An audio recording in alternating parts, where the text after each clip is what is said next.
জমিনও কেন। কোন জায়গাটা এইটা? আশপাশে অনেক ডেভেলপ হয়েছে, সৌদি গভর্নমেন্ট কি পারে না এই জায়গাটা ডেভেলপ করতে? হ্যাঁ, পারে তো পারে। আইয়ামে জাহেলিয়াতের যুগে তাদের কন্যা সন্তান হলে তারা মনে করতো কি এটা আমার জন্য একটা গজব, সমাজ তাকে ধিক্কার দিতে থাকতো। ঠিক আছে, তো নবী আরবি সাল্লাল্লাহু আলাইহি ওয়াসাল্লাম একদিন যে কোনো এক নামাজের পরে বাইতুল্লাহর মাথায় বসে আছে, দেখতেছে এক ব্যক্তি এসে বাইতুল্লাহর গেলাপ ধরে হাউমাউ করে টানতেছে। তো নবী আরবি সাল্লাল্লাহু আলাইহি ওয়াসাল্লাম তাকে ডাকছে, ডাকার পর বলতেছে যে কি হয়েছে, তুমি এরকম করে পাগলের মতো কান্নাকাটি করতেছো কেন? বলতেছে ইয়া রাসূলুল্লাহ, আমি এত বড় মস্ত বড় ভুল করে ফেলছি যেটা আল্লাহ পাক রব্বুল আলামিন আমাকে ক্ষমা করবে না।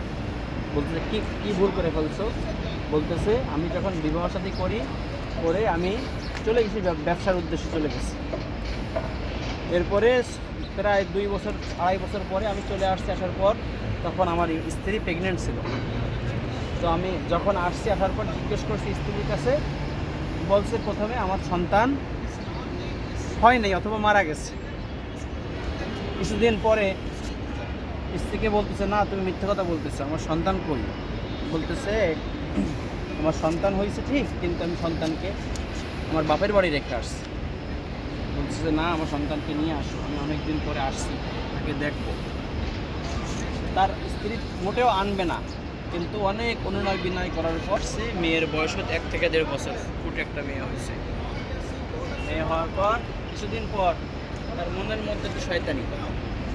কিছুদিন পরে যখন 2 বছর 2.5 বছর হয়েছে মেয়ের বয়স, মেয়ে সবসময় বাবার কাছে ঘোরাফেরা করে, যেহেতু জানেন সবাই যে মেয়ের একটু বাবা ভক্ত বেশি হয়। বাসায় যখন আসে বাবাকে জড়াই ধরে, বাবার কোলে ওঠে, চুমু দেয়। তো বাবা বলতেছে কি যে আমার বন্ধুর বাড়িতে আমি দাওয়াতে যাব, মেয়েকে সাজিয়ে দাও। মেয়েকে সাজিয়ে গুছিয়ে সুন্দর করে দিয়েছে, দেওয়ার পর সে কী করছে, মেয়েকে নিয়ে এই জায়গায় চলে আসছে। মেয়েকে বলছে দাওয়াত খেতে নিয়ে যাচ্ছে। আসার পরে বাবা কোদাল নিয়ে আসছে সঙ্গে করে, কোদাল মাটি খোঁড়ে না, কোদাল নিয়ে আসছে। বাবা মাটি খুঁড়তেছে, মেয়ে জিজ্ঞেস করছে যে বাবা কী করবা? এরপরে বাবার দাড়িতে ধুলা লাগতেছে, মেয়ে আবার ওই ধুলা পরিষ্কার করে দিচ্ছে। যখন মোটামুটি এতটুকু খোসা হয়েছে, তখন মেয়েকে ধাক্কা দিয়ে ফেলাই দেওয়ার পর মেয়ে চিৎকার করে বলতেছে, বাবা তুমি আমাকে ছেড়ে দাও, আমি তোমাকে বাবা হিসাবে পরিচয় দেবো না, আমি আরেক দিকে চলে যাব। যখন এই কথা বলছে, সে কী করছে, বড় একটা পাথর নিয়ে মেয়ের মাথার উপর এমনভাবে মারছে, ওই বাচ্চার রক্ত ফিলকি দিয়া সমস্ত শরীরে এসে লাগছে। আর দেখেন এই সব জায়গাগুলো দেখেন না, ওই ছোটো ছোটো গর্তের মতো, এগুলো সব আইএমএ জাহিলিয়াতের যুগে মেয়ে সন্তান হলে তারা মনে করতো কি এটা আমার জন্য গজব, এই জন্য মেয়ে সন্তানদেরকে এখানে জীবন্ত কবর দিত। তো পরবর্তীতে সে মুসলমান হয়েছে, তারা এই প্রথা নবী করিম সাল্লাল্লাহু আলাইহি ওয়াসাল্লাম আস্তে আস্তে দিনের দাওয়াতের মাধ্যমে এটা উঠে গেছে। আইএমএ জাহিলিয়াতের যে জঘন্য যে একটা ছিল, প্রথা ছিল, সেটা আস্তে আস্তে উঠে গেছে। কিন্তু পরবর্তীতে সে মুসলমান হয়েছে, কিন্তু তার মেয়ের যে হারানোর ব্যথা সে কখনও ভুলতে পারেনি। যখন নবী রাসূলের দরবারে আসতো তখন হাউমাউ করে মেয়ের জন্য কাঁদত। আর এই যে একটা পিলার দেখতেছেন, ওই যে লম্বা একটা পিলার দেখছেন, ওইটা হলো ইসলামের প্রথম শহীদ হজরতে সুমাইয়া রাদিয়াল্লাহু তাআলা আনহা। আবু জেহেল তার লজ্জাস্থানে বর্ষা মেরে এরপরে হত্যা করছিল। এইটা ওই যে পিলারটা দেখছেন, এইখানে সৌদি গভর্নমেন্ট অনেকবার চিন্তা করছে যে এই জায়গাটা নিচে এরকম থাকবে, উপরে পিলার দিয়ে ডেভেলপ করবে। যখনই ক্রেন দিয়ে খোঁচা শুরু করছে, টপ টপ করে তাজা রক্ত পড়ে। এজন্য তারা এই জায়গাটা আর ডেভেলপ করার চিন্তা ভাবনাও করেনি। কয়েকবার ট্রাই করছে, যখন না পারছে তখন আর তারা এই জায়গায় হাত দেয়নি। তারা অনেকবার চেষ্টা করছে উপরেতে মানে ওভারব্রিজ নেবে, এই করবে সেই করবে, কিন্তু কোনোবারই পারেনি।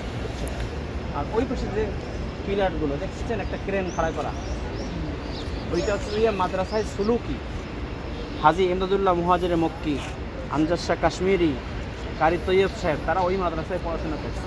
এই মাদ্রাসাটার জায়গাটা সংকীর্ণ হয়ে যাওয়ার কারণে 6 কিলোমিটার দূরে নিয়ে এই মাদ্রাসাটা এখন করছে তারা। আর এই যে 2 বিল্ডিং দেখতেছেন না, সৌদি আরবের সব থেকে বড় প্রজেক্ট এইটা।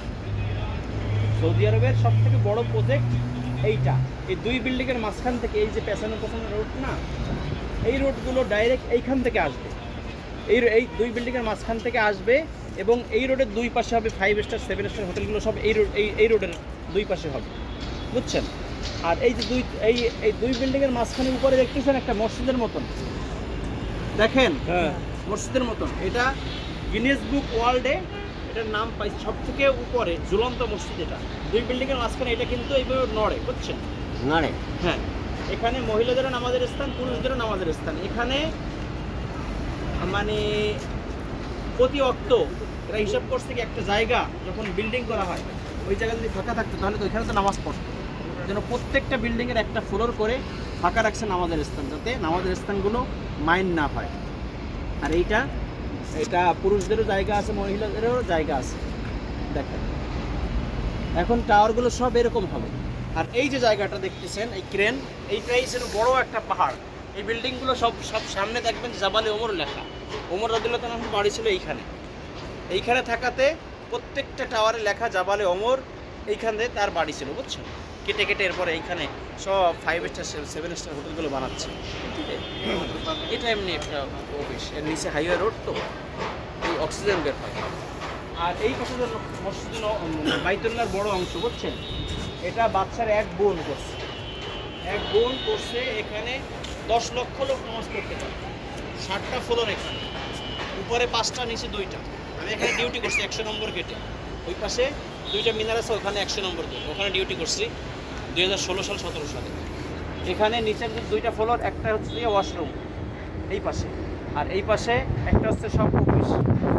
মানে এখানে তো বিভিন্ন কোম্পানির লোক কাজ করে, একটা সেক্টরে দেখা যাচ্ছে 500, 700, 1000 লোক কাজ করে, তাদের জন্য আলাদা অফিস, আর গ্রুপের জন্য আলাদা অফিস। আর তার নিচের ফ্লোরে এইখানে যে এসির বাতাস, এসির যে মাল মেটিয়ে সব নিচের ফ্লোরে।